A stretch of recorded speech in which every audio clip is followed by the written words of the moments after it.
Chittagong city corporation নির্বাচনে BNP সহ 20 দলের সমর্থক কাউন্সিল প্রার্থীরা কৌশলের প্রচারণা শুরু করলেও সম্ভব মেয়র প্রার্থীরা তাকিয়ে আছেন কেন্দ্রের দিকে। অবশ্য নাশকতার মামলায় আসামি হয় তাদের কিছু প্রার্থীর নির্বাচনী প্রচারণায় সৃষ্টি হয়েছে অনিশ্চয়তা।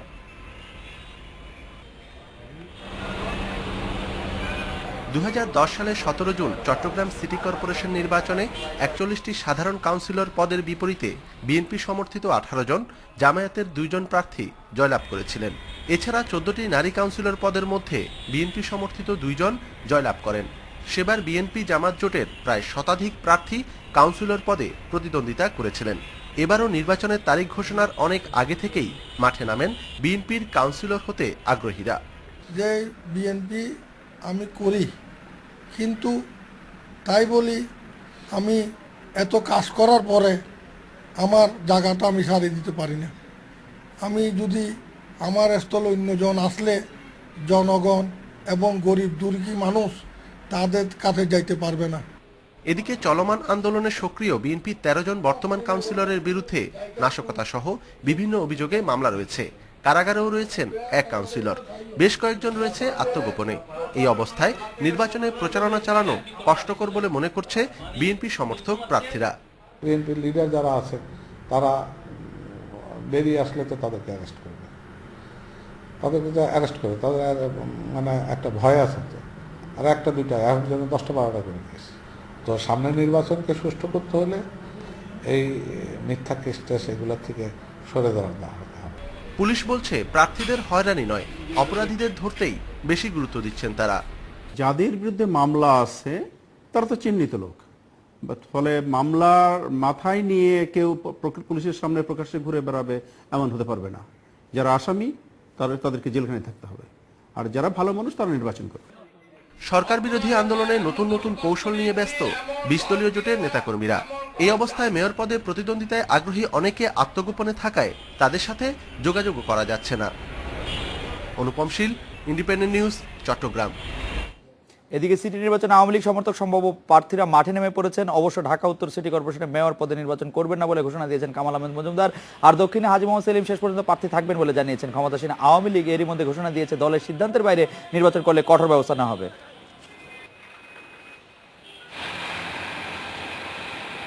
ঢাকার 2 সিটি নির্বাচনের তোড়জোড় শুরু হতেই যেসব আওয়ামী লীগ নেতা মেয়র পদে লড়ার ঘোষণা দিয়েছিলেন তাদের অন্যতম কামাল আহমেদ মজুমদার।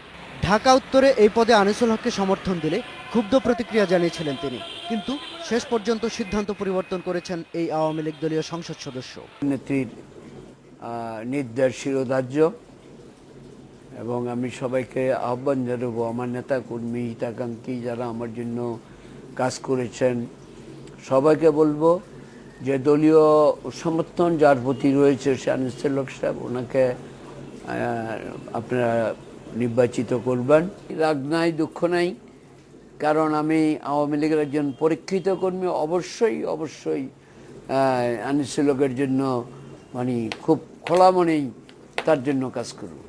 দক্ষিণে দলের সমর্থন দেওয়া হয়েছে তরুণ নেতা সাইদ খোকনকে, আর আগে থেকে প্রচারণা চালিয়ে আসছিলেন বিদ্রোহী প্রার্থী হিসেবে সংসদ সদস্য নির্বাচিত হওয়া হাজী মোহাম্মদ সেলিম। দলের সমর্থন না থাকলেও মেয়র পদে লড়তে চান তিনি। দক্ষিণে তো প্রস্তুতি নিতে বলছে, এখনো প্রস্তুতি নিচ্ছে, আমিও প্রস্তুতি নিচ্ছি, এবং দল এখন সিদ্ধান্ত নেয়নি।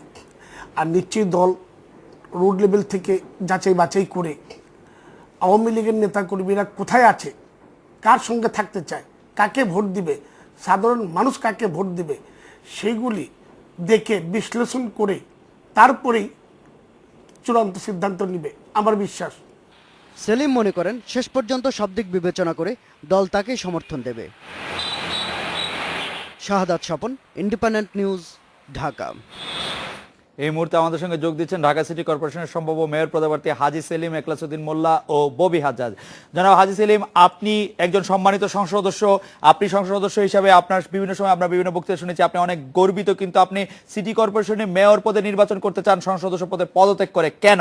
আপনি কেন মনে করছেন এমপি পদ থেকে মেয়র পদে আপনি জনগণের জন্য আরো বেশি সেবা করতে পারবেন? জনাব হাজী সেলিম।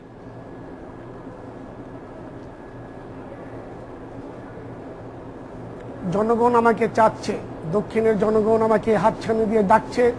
আমি 2টি ওয়ার্ড কমিশনার ছিলাম এবং আমার ওয়াইফ সরাসরি কমিশনার ছিল।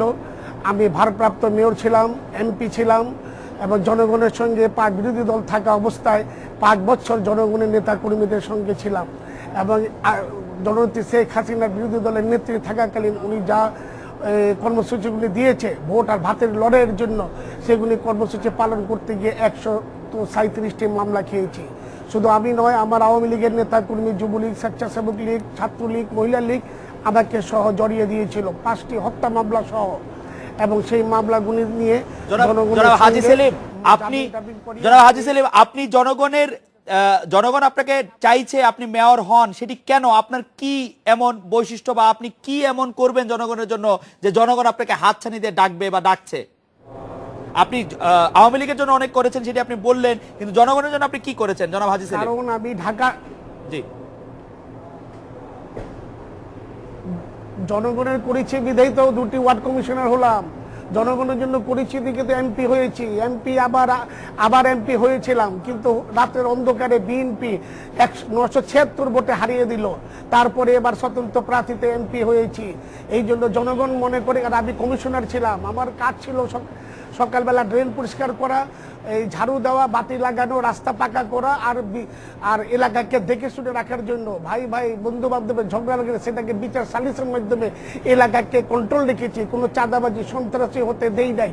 কারণ যারা এলাকার বেকার লোক ছিল তাদেরকে ব্যবসা বাণিজ্য দিয়েছি।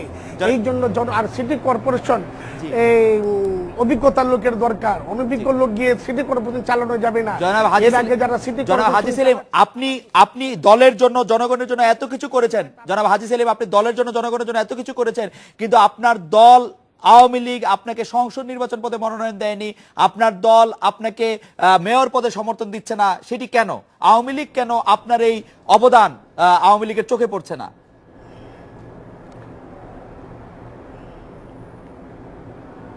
আওয়ামী লীগের চোখে পড়ছে না, হয়তো তারা ওই যাদেরকে দায়িত্ব দিয়েছিল তারা হয়তো করতে পারে নাই, কিন্তু প্রকৃতি জনগণ আমার সঙ্গে আছে।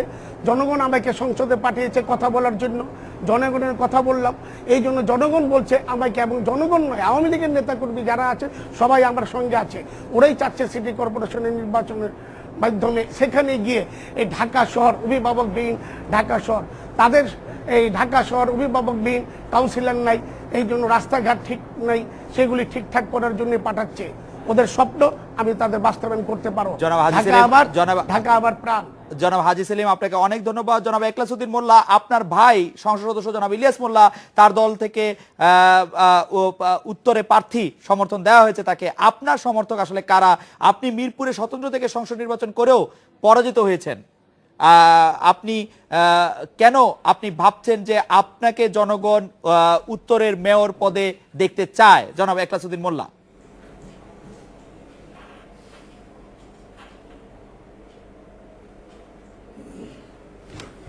আসসালামু আলাইকুম।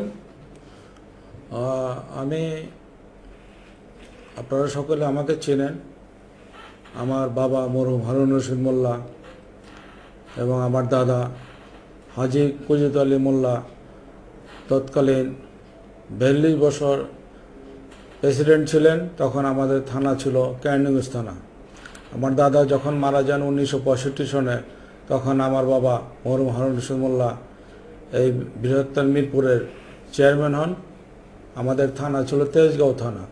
তারপর মিরপুর পৌরসভা যখন ঘটনা 1977 সনে, তখন আমার বাবা মিরপুর পৌরসভার চেয়ারম্যান হন, পরবর্তীতে সংসদ সদস্য।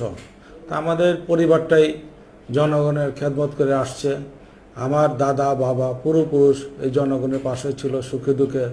আমরা যতদিন বেঁচে আছি এই সুখে দুঃখে থাকবো। আমরা যখনই বলি যে নির্বাচন আমরা করব না, তখন এই ঢাকা উত্তরের জনগণ আমাদেরকে অনুরোধ করে যে না। জনাব এখলাসউদ্দিন মোল্লা, আপনি যে পারিবারিক ঐতিহ্যের কথা বললেন, আপনার পিতার কথা বললেন, কিন্তু জনাব ইলিয়াস মোল্লা কি আপনাকে সমর্থন দিচ্ছেন? যে মানে আপনার নিজের ভাই বা আপনার পরিবারের পক্ষ থেকে আপনি পরিবারের সমর্থন পাচ্ছেন? জনগণের সমর্থনের কথা আলাদা, আপনাদের পরিবার এই অঞ্চলে অনেক দিন ধরে রাজনৈতিকভাবে সম্পৃক্ত।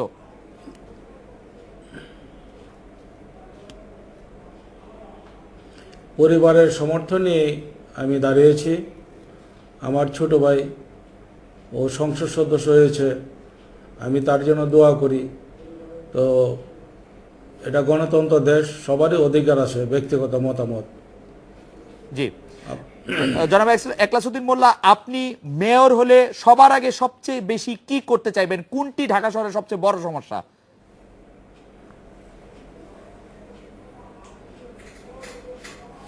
আমাদের ঢাকা শহরে দেখেছেন যে বিশেষ করে ঢাকা শহরে যানজট, এই যানজটটাকে মুক্ত করতে হবে।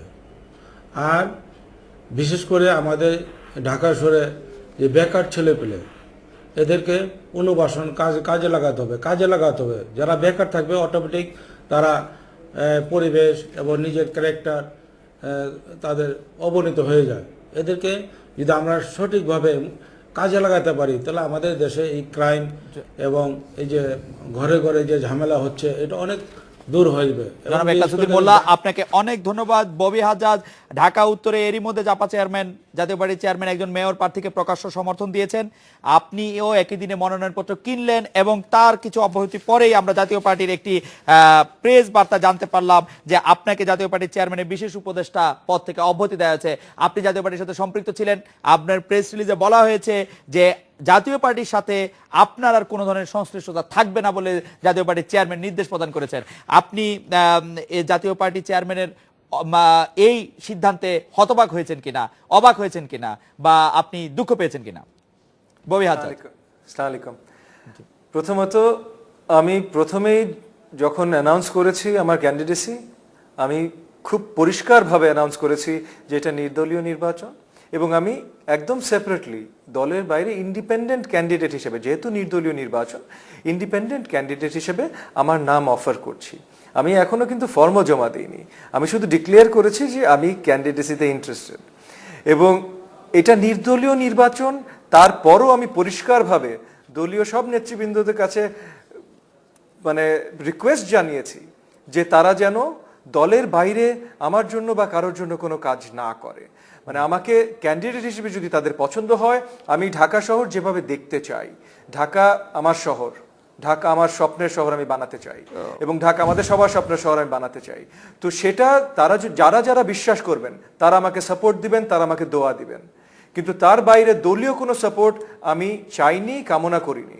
কিন্তু ইন্ডিপেন্ডেন্টলি আমি দাঁড়িয়েছি এবং খুব পরিষ্কারভাবে ইন্ডিপেন্ডেন্টলি আমি দাঁড়িয়েছি। কিন্তু জনাব হাজ্জাজ, আপনার বক্তব্য একদম পরিষ্কার ছিল, কিন্তু এর যে আমি তাৎপর্য দেখলাম বা কনসিকুয়েন্স দেখলাম, সেটার মধ্যে আপনি দেখলাম যে আপনাকে জাতীয় পার্টির চেয়ারম্যানের বিশেষ উপদেষ্টা পদ থেকে অব্যাহতি দেওয়া হয়েছে এবং জাতীয় পার্টির চেয়ারম্যান একটি নির্দেশ প্রদান করেছেন যে জাতীয় পার্টির সাথে আপনার আর কোনো সংশ্লিষ্টতা থাকবে না। অ্যাপারেন্টলি আপনার কথা আপনার ফর্মার দলও যদি বলি, সে চেয়ারম্যান বুঝতে পারেন এর কারণটাকে, এই দূরত্বটার কারণ কেন হলো বলে আপনি মনে করেন? দেখেন, দল যে সিদ্ধান্ত নিতে চায় দল সেই সিদ্ধান্ত নিতে পারে, তাহলে সেই ইখতিয়ার আছে। কিন্তু যদি কোনো ভুল কারণে নিয়ে থাকে, কারণ ওয়ান্স এগেন খুব পরিষ্কারভাবে আমাদের দেশের আইনও কিন্তু খুব পরিষ্কার, এটা নির্দলীয় নির্বাচন। আমি জানি অনেকেই বলবে, আপনিও হয়তো বলবেন যে আমাদের দেশে তো এইসব ইলেকশনও নির্দলীয় হয় না, কিন্তু ব্যাপারটা হলো যে নির্দলীয় হয় না বলেই যে যেটা হওয়া উচিত সেটার জন্য আমরা কাজ করব না, সেভাবে চেঞ্জের জন্য, দিন বদলানোর জন্য আমরা এগিয়ে যাব না, এটা তো হতে পারে না। এবং আমি খুব ক্লিয়ারলি এটাও বলেছি যে দলে আমার যে রেসপন্সিবিলিটিস আছে সেটার সাথে যদি কোনোভাবে আমি মনে করতাম ক্ল্যাশ করে, বা কেউ যদি আমাকে একবার দেখিয়ে দিতে পারতো ক্ল্যাশ করে, তাহলে কোনো মতেই আমি দলের শৃঙ্খলা, কোনো ধরনের শৃঙ্খলা লঙ্ঘন করে এই কাজটা করতাম না। কিন্তু যেহেতু পরিষ্কার এবং কেউ আমাকে পরিষ্কারভাবে দেখাতেও পারেনি যে দলের কোনো শৃঙ্খলা লঙ্ঘন হবে না, তো তাহলে তো এটা it is a personal choice. জনাব হাজ্জাজ, আরেকটি বিষয় যে আওয়ামী লীগ সরকারের অধীনে 10ম সংসদ নির্বাচনে আপনি জাপার পক্ষ থেকে অংশগ্রহণের বিরোধিতা করেছিলেন এবং এর জন্য আপনাকে বিভিন্ন রোষের মুখেও পড়তে হয়েছে, এক পর্যায়ে আপনি দেশ ছেড়েও চলে গিয়েছিলেন। এখন সেই আওয়ামী লীগ সরকারের অধীনে সিটি নির্বাচন করতে আপনি এত উদ্গ্রীব কেন?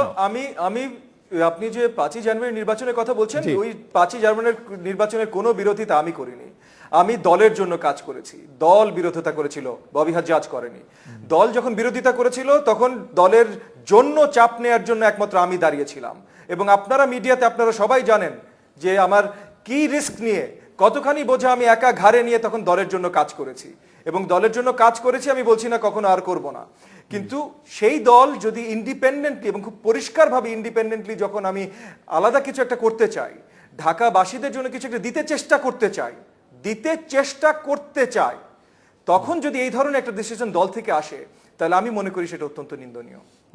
ববি হাজ্জাজ, সিটি নির্বাচনে অংশগ্রহণের বিষয়ে বিএনপি এক ধরনের ইতিবাচক অবস্থানের কথা জানাচ্ছে, আপনি বিষয়টিকে কিভাবে দেখছেন? আমাদের যদি খুব সংক্ষেপে আপনার মতামত একটু বলেন যে বিএনপির এই নির্বাচনে অংশগ্রহণ করার বা বিএনপি সমর্থিত প্রার্থীর এই নির্বাচনে অংশগ্রহণ করার।